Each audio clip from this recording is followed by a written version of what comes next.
하나님께서 우리에게 주시는 말씀은 신명기 4장 32절부터 40절까지 말씀입니다. 당신들이 태어나기 전에 하나님이 이 땅 위에 사람을 창조하신 날부터 이제까지 지나간 때를 깊이 생각하여 보십시오. 하늘 이 끝에서 저 끝에 이르기까지 온 세계를 깊이 생각하여 보십시오. 그리고 이런 큰 일을 본 적이 있는지 들은 적이 있는지 물어보십시오. 당신들처럼 불 가운데서 말씀하시는 하나님의 음성을 듣고도 살아남은 백성이 있습니까? 주 당신들의 하나님이 이집트에서 당신들이 보는 앞에서 하신 것처럼 온갖 시험과 표징과 기사와 전쟁과 강한 손과 펴신 팔과 큰 두려움으로 한 민족을 다른 민족의 억압에서 이끌어내시려고 애쓰신 그러한 신이 어디에 있습니까? 그러나 당신들에게 이것을 나타내셨으니 그것은 주님이 곧 하나님이시고 그분밖에는 다른 신이 없음을 알게 하시려는 것입니다. 주님께서는 당신들을 단련하시려고 당신들에게 하늘로부터 그의 음성을 들려주시고 땅 위에서는 그의 큰 불을 보여주셨습니다. 그래서 당신들은 불 가운데서 그의 말씀을 들었던 것입니다. 주님께서는 당신들의 조상을 사랑하셨으므로 뒤에 그 자손을 택하셨고 그 크신 힘으로 몸소 당신들을 이집트에서 이끌어내셨습니다. 그리고 당신들보다 크고 강한 민족을 당신들의 앞에서 쫓아내시고 당신들을 그 땅으로 이끌어들이시고 그 땅을 유산으로 주어서 오늘에 이르게 하신 것입니다. 오늘 당신들은 마음에 새겨 분명히 알아둘 것이 있으니 주님은 위로는 하늘에서도 아래로는 땅에서도 참 하나님이시며 그 밖에 다른 신은 없다는 것입니다. 당신들은 오늘 내가 당신들에게 알려주는 주님의 규례와 명령을 지키십시오. 그러면 당신들과 당신들의 자손이 잘 살게 되고 주 당신들의 하나님이 당신들에게 영원히 주시는 땅에서 길이 살 것입니다. 아멘. 인류 역사를 통해서 사람에게 일어난 가장 큰 사건이라고 말할 수 있는 게 어떤 게 있겠습니까? 많은 사람들이 죽었던 1, 2차 세계대전이나 또는 흑사병, 자연재해 같은 사건들이라고 할 수도 있겠고, 긍정적인 것으로는 불이나 전기의 사용 또는 활자의 발명 등을 얘기할 수도 있겠죠. 그런데 성경은 다른 것을 말하고 있습니다. 사람의 창조로부터 온 세계에 일어난 모든 일을 다 통틀어서 인류에게 일어난 가장 큰 일이라고 보는 게 33절에서 말하듯이 불 가운데서 말씀하시는 하나님의 음성을 듣고도 살아남은 백성이 있다는 사실이다 라고 얘기를 하고 있어요. 이 음성은 단순히 신이 사람에게 말을 했다라는 것 이상의 것을 담고 있는데 일반적인 신화에서 신은 사람과 사람처럼 소통을 하죠. 하지만 성경에서 나오는 하나님은 그러한 사람이 만든 신과는 다릅니다. 만약에 사람이 하나님을 대면하거나 그분의 음성을 듣게 되면 곧 죽음을 의미했어요. 이러한 본문은 구약 성경 여기저기에서 나타나는데 창세기 32장 30절에 야곱이 그곳 이름을 브니엘이라 하였으니 그가 이르기를 내가 하나님과 대면하여 보았으나 내 생명이 보존되었다 함이더라. 신명기 5장 25절에도 만일 우리가 우리 하나님 여호와의 음성을 다시 들으면 죽을 것이라. 사사기 6장 22절에 기드온이 슬프도소이다 주 여호와여 내가 여호와의 사자를 대면하여 보았나이다 하니 여호와께서 그에게 이르시되 안심하라 죽지 아니하리라 하시니라. 사사기 13장 21절 이하에서도 여호와의 사자가 마노아와 그의 아내에게 다시 나타나지 아니하니 마노아가 그제야 그가 여호와의 사자인 줄 알고 그의 아내에게 이르되 우리가 하나님을 보았으니 반드시 죽으리로다 하니. 사람이 하나님을 대면하여 보았을 때 죽게 되는 이유는 하나님의 거룩하심을 죄로 물든 사람이 감당할 수가 없기 때문입니다. 하나님이 의도적으로 그들을 죽이시는 게 아니라 감당할 수가 없어서 죽게 되는 거예요. 강렬한 빛을 보면 시각이 죽어버리죠. 그런 것처럼 죄 지은 인간이 하나님을 대할 때 죽음을 당하게 되는 것은 하나님의 거룩하심에 대한 그냥 반응인 거죠. 다만 하나님께서 사람을 대하실 때 그에게 은혜를 베풀어 주시고 그가 가진 죄와 더러움에도 불구하고 하나님의 음성을 들을 수 있게 해주신 거예요. 출애굽기 33장 20절에서 또 이르시되 네가 내 얼굴을 보지 못하리니 나를 보고는 살 자가 없음이라. 여호와께서 이르시되 보라 내 곁에 한 장소가 있으니 너는 그 반석 위에 서라. 내 영광이 지나갈 때 내가 너를 반석 틈에 두고 내가 지나가도록 내 손으로 너를 덮었다가 손을 거두리니 네가 내 등을 볼 것이 얼굴은 보지 못하리라. 하나님께서 죄인을 대하실 때 그는 죽게 되는 게 정상이지만 죽지 않는 것, 그 사실 자체가 은혜예요. 마치 태양에다가 사람을 갖다 놓으면 순식간에 타버리겠죠. 그런 것처럼 하나님의 거룩하심과 영광은 죄가 있는 사람이 감당할 수 있는 종류의 것이 아님을 아는 사람은 사실 별로 없습니다. 심지어 거듭나기 전부터 하나님과의 소통을 우리는 배워왔잖아요. 자, 손 모으고 눈 감고 따라해봐 해서 배운 것들이 기도가 됐죠. 하나님과의 소통 자체가 가진, 그러니까 그 내용을 떠나서 소통한다는 그 자체가 엄청난 은혜의 결과물이라는 것을 아는 사람이 얼마나 되겠습니까? 우리는 구약에서 하나님을 대할 때 사람들이 갖던 그 엄청난 두려움, 그런 것을 전혀 느껴보질 못했죠. 그냥 성경을 열면 뭔가 나에게 말씀하시는 것 같고, 말하고 싶을 때는 핸드폰을 사용하는 것보다 더 편해요. 뭐 열고 돌리고 할 필요가 없죠. 그냥 눈 감고 하늘에 계신 아버지 바로 행할 수 있는, 어떤 의미에서는 너무 쉬워 보이는 이런 관계가 사실 죽을 수밖에 없는 결과를 넘어선 은혜의 산물이라는 것을 알고 하나님과 소통을 하는 사람은 얼마나 될까요? 어떤 의미에서 묵상, 그분의 말씀을 대하는 것, 그리고 기도는 하나님에 대한 두려움과 그에 대한 준비가 있어야 되는 일들입니다. 전에 소개해드렸던 수잔나 웨슬리의 기도를 다시 한번 읽어보겠습니다. 오 하나님, 기도로서 아버지께 나아가기 전 제 생각을 정리하고 마음을 안정시킬 수 있게 해주소서. 우주의 주인이신 주님께 말씀드리는 영예를 받아들이기 전에 제 영혼이 안정된 상태에 이르러야 기도에 성공할 수 있음을 기억하고 마음을 정돈할 수 있게 하소서. 아버지는 저희가 함부로 대할 수 없는 무한히 크신 분이며 거짓 헌신이 통하지 않는 지혜로운 분이며 마음 없는 제사를 가증하게 보시는 분입니다. 하오니 저로 하여금 하나님의 완전하심을 항상 기억하게 하시어 냉랭하고 형식적인 의식에 빠지지 않게 하소서. 아무 준비 없이 황망히 기도를 시작하지 않게 하시고 일에 쫓겨 혹은 쾌락에 이끌려 중도의 기도를 중단하고 망각해버리는 일이 없도록 저를 도우소서. 기도라는 그 하나님과의 소통의 자리라는 것이 얼마나 무거운 자리인지를 잘 알고 있는 사람이죠. 레위기 16장 2절에 다음은 그때 주님께서 모세에게 하신 말씀이다. 너는 너의 형 아론에게 죽지 않으려거든 보통 때에는 휘장 안쪽 거룩한 곳, 곧 법궤를 덮은 덮개 앞으로 나아가지 말라고 일러라. 내가 구름에 휩싸여 있다가 그 덮개 위에서 나타나기 때문이다. 16장, 레위기 16장에는 속죄일에 여호와 앞에 나아갈 때 죽지 않기 위해서 해야 될 일들이 정말 많았습니다. 들어가는 대제사장 자신뿐만 아니라 자기의 집안에 대한 속죄도 해야 되고요.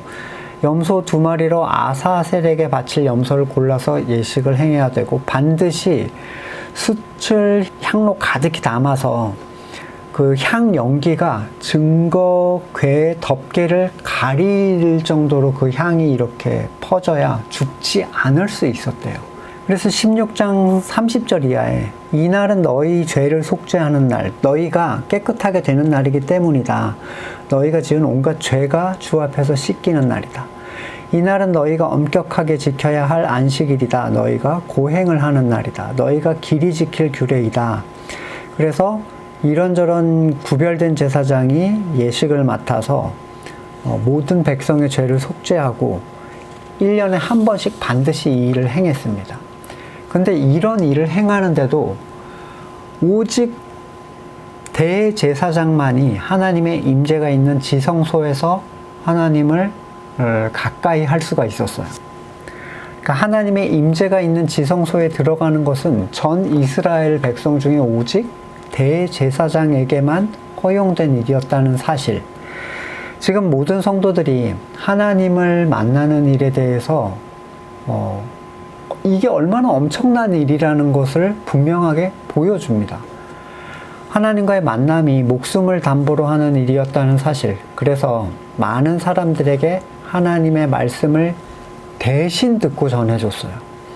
그런 대언자가 필요했다는 사실은 지금 성도가 누리는 영적인 가치를 분명하게 보여주지만 이러한 그 가치에 대한 감격을 아는 사람은 아마 많지 않을 겁니다. 기도는 너무 쉬워졌고 말씀 묵상도 내 마음대로고 설교도 클릭 한 번이면 흘러나올 수 있고 몇 번이나 들을 수 있어요. 마가복음 15장 36절, 예수께서 큰 소리를 지르고 숨지셨다. 그때 성전 휘장이 위에서 아래까지 두 폭으로 찢어졌다. 이 휘장은 지성소와 성소를 가리고 있던 휘장인데 그리스도의 죽음을 통해 지성소가 모든 성도들에게 열린 거죠. 굳게 닫혔던 장막, 하나님을 만나면 죽게 되는 그 감당할 수 없는 위험, 그것을 그리스도의 피값으로 우리에게 열어주신 거예요. 마가복음 10장 45절에 인자는 섬김을 받으러 온 것이 아니라 섬기러 왔으며 많은 사람을 구원하기 위하여 치를 몸값으로 자기 목숨을 내주러 왔다. 이 목숨을 내어주심은 하나님 앞에서 죽을 수밖에 없는 자들이 하나님의 음성을 듣고 그분을 대면하고 따라갈 수 있도록 하나님의 진노를 대신 그분께서 받아주신 것을 의미합니다.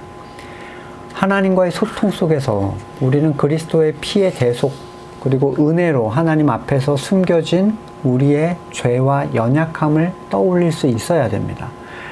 말씀을 대할 때, 선포되는 설교를 대할 때, 깨달음으로 하나님께 기도할 때, 이것이 목숨을 내어놓으신 그리스도의 은혜로 이렇게 안전한 일이 되었다는 사실, 그걸 기억하는 것은 그 사람 자신에게는 아주 큰 유익이 될 것입니다. 큰 가치를 들인 것일수록 귀하게 생각하는 게 당연하지만 그냥 태어날 때부터 있었던 일처럼 생각되는 하나님과의 만남에 대해서 우리는 분명히 다시 한번 생각할 필요가 있습니다.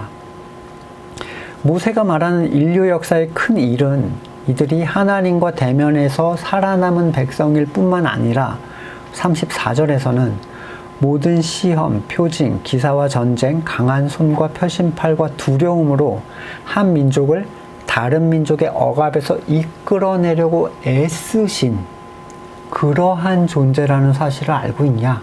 이렇게 물어보고 있어요. 세상이 만든 어떤 신도 특정 존재에게 잡힌 바 된 민족을 구원하기 위해서 세상에 내려오지 않습니다. 사람들이 만들어 놓은 세상의 신들은 사람들이 자기의 욕구를 채우기 위해서 만든 자기 안의 소망의 표현이죠. 구원, 더구나 세상의 상황으로부터의 구원이 아닌 죄로부터의 구원을 위해서 사람과 소통하는 신은 없습니다. 설령 그 종교가 영생을 지향하고 있다 하더라도 신이 그들을 영적 구원을 위해서 애쓰고 희생하는 경우는 전례를 찾아볼 수가 없어요. 하나님은 어떤 애를 쓰셨죠? 그분의 독생자를 내주셨습니다. 어느 신이 무가치한 피조물을 위해서 자신의 본체인 소중한 존재를 대속물로 내주겠습니까? 큰 가치를 들인 존재라는 사실 하나만으로 그 가치를 들인 그 존재가 얼마나 큰 존재인지가 드러나게 되죠. 돈을 얼마나 들였는가에 따라서 그 존재가 커 보이는 거잖아요. 인터넷에 올라온 어떤 내용은요, 관리비가 2천만 원인 집이 맨하탄에 있대요. 뉴욕 맨하탄에. 근데 무슨 사방이 이렇게 전망이 있는 펜트하우스더라고요. 이렇게 빌딩처럼 생겼는데 전체가 한 200평쯤 되는 것 같아요. 근데 가격이 2천억이래요. 그러니까 관리비는 2천만 원인데 가격이 2천억. 그런 집도 있어요. 또는 수십억대를 호가하는 자동차. 그게 뭐 돈 100만 원으로 살 수 있으면 그렇게 사람들이 대단하다고 생각하지 않겠죠. 사람은 돈의 가치로 그것을, 세상을 판단합니다. 근데 성도는 하나님께서 그들을 구원하기 위하여 애쓰신 그분의 독생자를 핏값으로 주고 사신 존재들이에요. 그게 성도가 가진 가치죠. 그런데 정작 성도라는 사람들은 자기 자신의 존재 가치에 대해서 그렇게 높게 평가하지를 않습니다. 자신이 세상적으로 가진 게 없다는 이유로, 이룬 것이 없다는 이유로 자기를 하찮게 여기거나 신세를 한탄하거나 푸념을 늘어놓기도 합니다. 하나님을 믿으면 일이 좀 잘 풀릴 줄 알았는데 라고 말하는 사람들, 또는 세상 일을 더 잘 풀어가기 위해 하나님을 믿는 사람들이 얼마나 많이 있습니까? 솔직한 말로 그들을 성도라고 할 수 있겠는가? 그리스도의 핏값의 가치를 지닌 사람이라고 말할 수 있겠는가? 자신의 가치를 모르는 존재가 그 가치에 합당한 삶을 살 수 있겠는가? 하나님께서 그리스도를 통하여 이 두 가지를 나타내신 존재들이 바로 새 언약에 속한 존재들이에요. 성도들이죠. 만약에 이 두 가지를 정말 참된 가치로 이해하고 소중하게 생각한다면 그런 사람은 참 성도라고 얘기를 할 수 있겠습니다. 이것을 나타내신 존재들은 오직 택하신 사람들에게만 나타내시는 거예요. 거듭난 사람들은 하나님이 자기들 앞에 자신을 드러내셨다는 사실, 그리고 어떤 희생을 감수하면서 그들을 구원하셨는지에 대한 사실, 이 두 가지 사실은 진짜 성도만 그 가치를 알 수 있는 거예요. 왜냐하면 이 사실은 사람에게 교육을 받아서 지식으로 아는 게 아니라 하나님께서 의지적으로 그 대상에게 나타내셔야만 그 가치가 발휘되는 일이기 때문입니다. 근데 성도에게 이것을 알려주신 이유는 하나님이 참된 신이고 다른 신이 없다는 걸 그들에게 깨닫게 해주기 위해서요.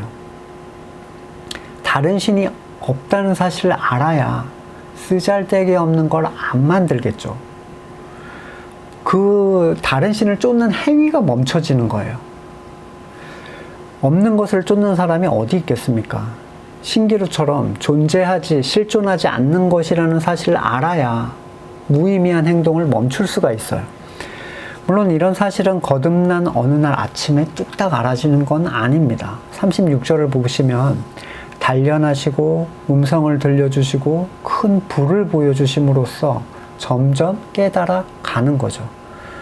광야를 거치고 만나를 먹어서 성장하고 하나님의 능력을 삶 속에서 확인하는 것을 통해서 성도는 하나님이 어떤 존재이시고 하나님 외에 다른 신이 없다는 것을 알게 됩니다. 하나님께서 성도들에게 은혜를 베푸시는 것은 그들의 조상을 사랑하셨기 때문이다 라고 얘기하고 있는데, 이것은 구약의 관점에서는 육적 이스라엘을 뜻하지만 신약, 새 언약의 관점에서는 거듭난 성도, 영적인 이스라엘을 의미하고 있습니다.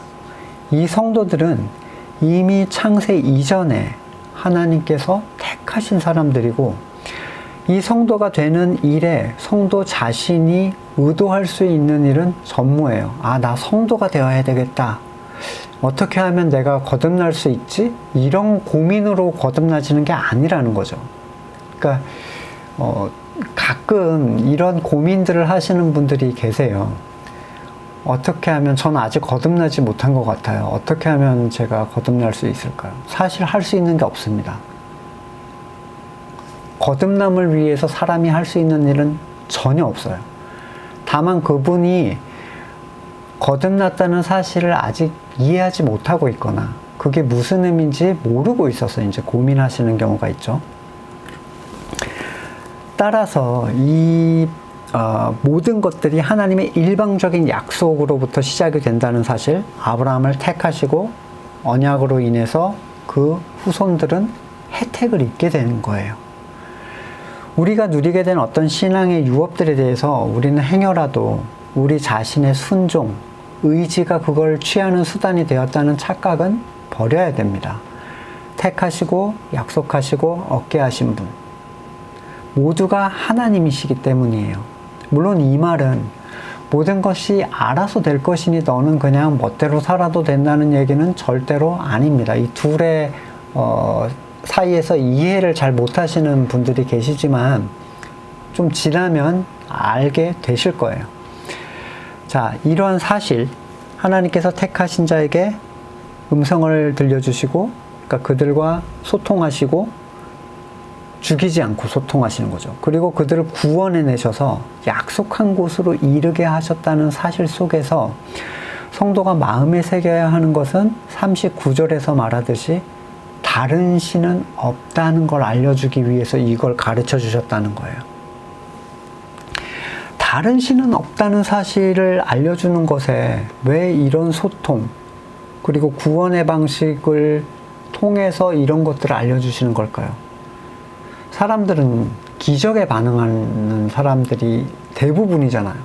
나의 삶에 놀라운 일이 일어났을 때 하나님이 계시다 이러죠. 그러니까 그들에게 보이도록 충격적인 기적을 하나 보여주시는 게 훨씬 나을 텐데, 성경이 말하는 신은 자신이 원하는 것을 하는 존재예요. 사람이 원하는 걸 하는 존재가 아닙니다. 그리고 모든 것의 창조자예요. 모든 걸 만드시고 모든 걸 자기가 원하는 대로 하는 존재. 사탄은 신이 아닌 피조물입니다. 그러니까 사탄을 하나님 창조주의 다른 쪽에 있는 어떤 신처럼 여기는 경우들이 있는데, 칼빈은 이렇게 얘기했어요. 사탄은 하나님이 목줄에 묶어놓은 개와 같은 존재다.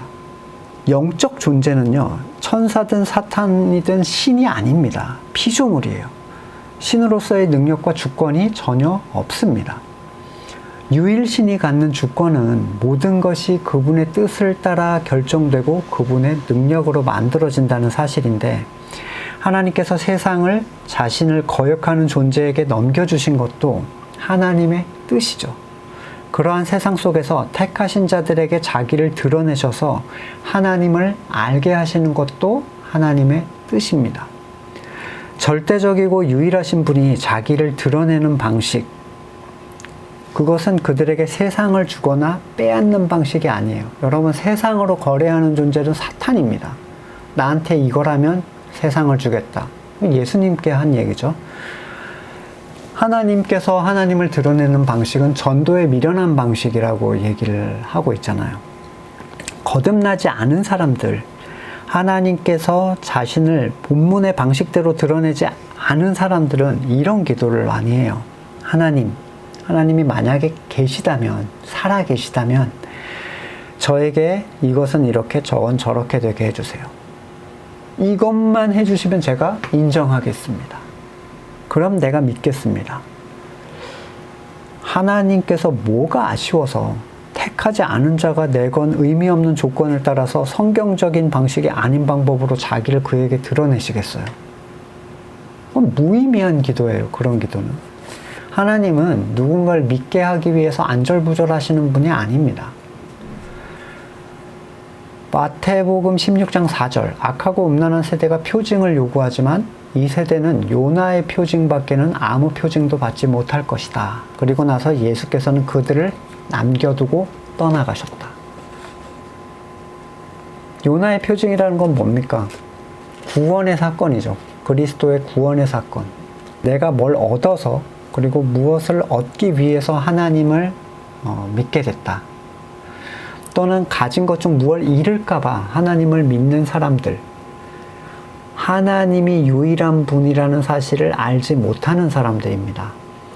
그것은 하나님께서 하나님을 드러내시는 방식이 전혀 아니기 때문이에요. 그것 때문에 하나님을 믿게 됐다? 이거는 하나님이 원하는 방식으로 믿게 된 게 아니에요. 그들이 믿는 건 하나님이 아닌 존재예요. 오히려 세상을 넘겨받은 사탄적인 세력을 따라서 흘러가는 거죠. 망해가던 사업을 번성케 해주신 것을 감사해서 교회에다 헌금을 냈더니 사업이 잘 되네. 하나님은 살아계시구나. 이렇게 믿게 됐다는 사람들 정말 많아요. 죽어가던 앓고 있던 병을 낫게 해주셔서 하나님을 믿게 되었다는 사람의 간증도 차고 넘치죠. 하지만 그것은 하나님께서 하나님의 백성에게 하나님을 알리시는 방법이 아닙니다. 그들은 그 일로 하나님을 알게 되었다라고 얘기하지만 그것은 성경에서 말하는 하나님이 아닙니다. 그들은 하나님의 뜻에 따라서 하나님의 뜻이 이루어지길 위해 기도할 줄 모르고 자기에게 일어난 영적 구원의 사건에 전혀 관심이 없어요. 일어난 적이 없으니까요. 그들의 관심은 오직 세상뿐이죠. 하나님께서는 그들에게 나타나셔서 음성을 들려주셨고 그들이 사탄의 세력 속에서 어떻게 구원을 받았는지 깨닫게 하시는 그 방식, 그것이 하나님의 하나님 되심을 알려주시는 방식이에요. 사탄으로부터 또는 죄로부터 구원을 받게 되었다는 의미는 단순히 예수를 믿어서 내 죄가 씻겼다 라는 논리 구조를 받아들이는 게 아닙니다. 이전에 내 선을 따라 살았던 삶을 부인하고 하나님의 주권, 유일하신 하나님의 뜻이 피조물인 자신에게 유일한 선임을 받아들이게 되는 것. 그러니까 의지적으로 나는 이게 선이라고, 이것만 선이야라고 하는 게 아니라 내가 너무 선이 없음을 알기 때문에 붙잡게 되는 걸 얘기하는 거죠. 이걸 받아들이는 게 바로 실제적인 구원의 증거예요. 사탄은 그걸 거부하는 존재죠. 그는 선악의 주권을 스스로 가지길 원합니다. 또 하나님 안에 있던 인간들을 유혹하고 그걸 먹게 한 존재잖아요. 하나님의 유일신 되심을 인정한다는 건 신은 하나님밖에 없다라는 그런 말을 하는 사람들, 그렇게 생각하고 있는 것을 얘기하는 게 아니라 그걸 넘어가야죠. 하나님만이 유일한 주권자이심을 인정하기 때문에 자기 선을 부인하는 것까지 나가야 돼요. 하나님만이 유일한 신이야. 근데 내가 원하는 걸 맨날 추구하고 살아요. 하나님 이걸 들어주세요. 저걸 이게 하나님 인정하는 건가요? 하나님 인정하는 거 아니죠. 이것은 그래서 깨워주신 성도들, 자기의 절망을 보여주신 성도들, 구원을 체험한 사람밖에는 할 수 없는 일이라는 거예요.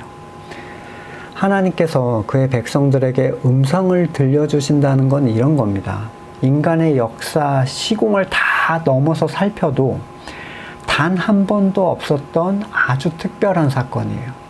어떠한 신화나 사람이 만든 신에도 이런 신은 없어요. 그러한 음성을 따라 사는 것은 하기 싫은 것을 해야만 하는 명령의 수행이 아니라 그냥 은혜인 거죠. 은혜. 본문 40절에서는 옛 언약, 하나님께서 그들에게 주신 율법을 바르게 지킴으로써 나타날 복에 대해서 언급을 합니다. 하지만 실제로 그것을 바르게 지킬 수 있는 사람이 아무도 없었음을 우리는 알고 있죠. 자꾸 지켜라. 그러면 잘 살 것이다. 행복할 것이다. 이렇게 얘기하지만 정작 지킬 수 있는 사람이 아무도 없었어요. 옛 언약에 실패한 존재들, 그래서 자신에게 어떠한 의도 없음을 고백하는 가난한 심령들만이 이것을 이루게 하시는 그리스도의 은혜를 입게 됩니다. 그렇다면 우리는 이 구절 속에서 무엇을 지키느냐, 마느냐의 문제를 넘어서는 것들을 봐야 되겠죠. 율법의 정신은 모든 것을 항상 완벽하게 지켜야 돼요. 하나님 앞에서요. 그래서 스스로 구원을 이루라는 게 약속이죠. 그래서 구약에서는 끊임없이 지키라 지키라 지키라 해요. 하지만 신약, 새 언약의 사람들은 그것을 이루어 주시는 존재를 받아들임으로써, 믿음으로써 의를 얻게 됩니다. 이 받아들임에는 자기의 무능에 대한 인정과 의를 행하려 했던 것에 대한 회개, 멈춤이 필연적으로 전제가 돼야 됩니다. 마태복음 3장 7절 이하에 요한은 많은 바리새파 사람과 사두개파 사람들이 세례를 받으러 오는 것을 보고 그들에게 말했다. 독사의 자식들아, 누가 너희에게 닥쳐올 징벌을 피하라고 일러주더냐. 회개에 알맞은 열매를 맺어라. 그리고 너희는 속으로 주제넘게 아브라함이 우리의 조상이다 하고 말할 생각을 하지 말아라. 내가 너희에게 말한다. 하나님께서는 이 돌들로도 아브라함의 자손을 만드실 수 있다. 자, 회개에 합당한 열매는 뭔가요? 착하게 사는 겁니까? 행위적으로 돈 욕심 안 내고 남에게 화 안 내고 하나님을 사랑하고 서로 사랑하면서 사는 것? 이것이 될 거면 그리스도가 왜 필요하겠어요? 지금 그리스도를 믿기 전에 요구하는 건데요. 세례를 받기 전에 이걸 그들에게 요구하고 있잖아요. 회개에 합당한 열매를. 그리스도의 영향도 받지 않고 이 열매를 어떻게 맺겠어요? 세례를 받기 전에 삶을 바꾸고 하나님의 뜻대로 행한 후에 세례를 받으란 얘기겠습니까? 회개에 합당한 열매란 스스로 의를 추구하던 것을 버리는 걸 얘기합니다. 바리새, 사두개, 이 사람들은 자기의 의를 추구하는데 목숨을 걸던 사람들이에요. 하나님의 율법을 지키는 것을 넘어서 율법의 10배가 넘는 사람의 계명을 만들어서 자기들의 의로 삼던 사람들입니다. 그러한 사람들이 구원을 위하여 세례를 받으러 온다는 것은 회개에 합당하지 않아요. 왜냐하면 구원이라는 건 그 의를 포기한 자들에게 은혜로 주는 의를 받아들이는 거거든요. 근데 이것도 행하면서 이걸 받겠다는 거죠. 오히려 세례는 자기에게 어떠한 의도 적용될 수 없었던, 적용조차 될 수 없었던 세리, 죄인, 창녀, 이방인들에게 더 합당했습니다. 왜냐하면 스스로 나는 율법에 의해 합하다라고 주장할 수 있는 게 아무것도 없었기 때문이에요. 주님의 새 언약에 속한 사람들에게 이 언약을 잊지 않고 지킨다는 의미는 끊임없이 자기의 의를 부정하는 것을 의미하고 하나님께서 은혜로 주시는 의를 계속해서 지향하는 것을 의미합니다. 사람이 만들어 놓은 의를 쌓는 일을 몸이 상하도록 건물의 교회에서 행하면서 그걸 자기의 의로 삼는 사람들은 그 희생, 고됨을 자랑하지만 정작 그것은 회개에 합당한 열매조차 없다는 걸 보여줍니다. 사람은 본능적으로 자기 가치를 굉장히 높여요. 나는 선과 악을 분별할 줄 알고 그걸 행할 능력도 있어. 그래서 그 의를 스스로 쌓는 거에 최적화된 존재들입니다. 선악과를 먹은 존재들이죠. 그게 가능하다고 생각하기 때문이에요. 그들은 신이 좋아하는 걸 스스로 알 수 있다라고 생각하죠. 그리고 만들어내서 실행하고 평가합니다. 온갖 프로그램과 열정들을 거기다 쏟아붓죠. 건물의 교회 안에 가득 찬 사람들이 그 일들을 하면서 얼마나 만족하는지 몰라요. 그걸 기획하고 만든 사람들은 정말 좋아합니다. 그 밑에서 그걸 실행하는 사람들은 아주 죽어나죠. 정작 그것에 있어서 완전히 무너진 사람들이 하나님의 음성을 대면하여 들으며 하나님의 구원의 능력을 보게 되는데 이러한 가치는 건물의 교회의 사람들에게는 아무 일도 안 일어나는 것처럼 여겨져요. 그들에게 큰 일이라는 건 뭐냐면 많은 재정이 들어간 행사를 많은 사람들이 좋게 평가하도록 잘 치르는 일들, 세상이 부러워할 만한 좋은 일들이 내 삶에 발생하는 것들, 이런 것들이라고 생각하기 때문이죠. 거듭나신 분들은 자기의 삶에 일어나는 그 알 수 없는 변화, 원인을 알 수 없는 기쁨, 공유할 수 없는 기쁨이죠, 세상과. 그 기쁨에 대해서 기성교회 성도들에게 말해 보신 적이 아마 있을 거예요. 아마 그 말을 바르게 알아듣고 나도 그 경험을 했노라. 네가 무슨 말을 하는지 나도 알고 있다. 라고 반응하는 사람을 만나보지 못했을 겁니다. 만약에 그분에게 그러한 체험이 있다면 결코 그 자리에서 그 일을 하고 있을 이유가 전혀 없기 때문이에요. 새 언약의 가치를 누리게 된 거듭난 사람들은 이 언약 안에 머물러 있어야 됩니다. 이 사람들은 하나님께서 허락해 주신 하나님과의 만남과 소통의 시간, 그 구원의 감격이 그리스도의 피값을 주고 사신 세상 그 무엇과도 바꿀 수 없는 가치임을 끊임없이 떠올리셔야 돼요. 이 소중한 걸 내가 이렇게 안전하게 할 수 있다니, 편하게 할 수 있다니. 그것이 그 안에 계속 머물러 있을 때 그들의 연약함은 그리스도의 은혜로 덮여지고 그리스도를 담는 모습과 생명력의 전파력이 그의 삶의 자리에서 일어나는 것을, 발생하는 것을 보시게 될 것입니다. 말씀을 놓고 같이 기도하겠습니다. 사랑과 은혜의 주님, 우리가 말씀 앞에서 함께 먹고 마시며 주님께 도움을 요청할 수 있는 곳은 우리의 죄를 덮으신 그리스도의 피값의 가치임을 다시 기억합니다. 이러한 은혜를 입은 존재는 성도밖에 없음을 다시 떠올립니다. 오직 하나님 한 분만이 참된 주님이심을 깨닫게 하심을 감사드립니다. 온전히 새 언약의 가치에 머물러 주신 유업을 영원히 누리는 우리가 되게 하여 주시옵소서. 감사드리고 예수님의 이름으로 기도드립니다. 아멘.